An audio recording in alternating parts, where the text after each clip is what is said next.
Patras na inararo ng bus sa mga paninda sa gilid ng kalsada sa Quezon City. Patay ang isang tindera na mahina ang pandinig kaya hindi raw agad nakaiwas. Nasa frontline ng balitang yan si Gerard de la Peña.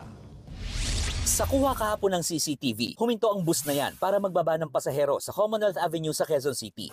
Maya-maya, unti-unti itong umatras. Isang taxi ang muntika na. Nakaatras ito. Yun nga lang, nasa pool ng bus ang isang motorsiklo, pati ng ilang tindahan sa gilid ng kalsada. Nagtakbuhan ng mga tao. Tumigil ang bus sa pag-atras nang bumangga ito sa footbridge. Hindi naman nakaiwas ang isang tinderang 53 years old. Nakaladkad siya at naiipit sa gulong. Sinugod siya sa ospital pero namatay rin. Ayon sa Quezon City LGU, nasa designated area naman ang mga nagtitinda, pati ang biktima.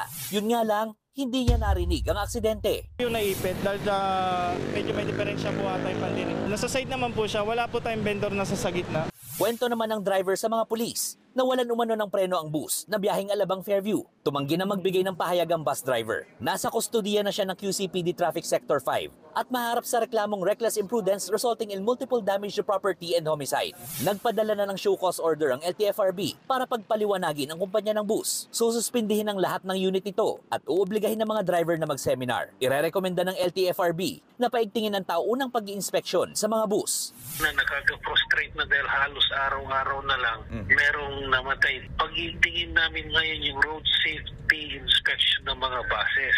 That's why ang requirement siguro rito is baka gawin kung twice a year na. Nagbabalita mula sa Frontline, Gerard de la Peña, News 5. Mga kapatid, Julius Babaw po.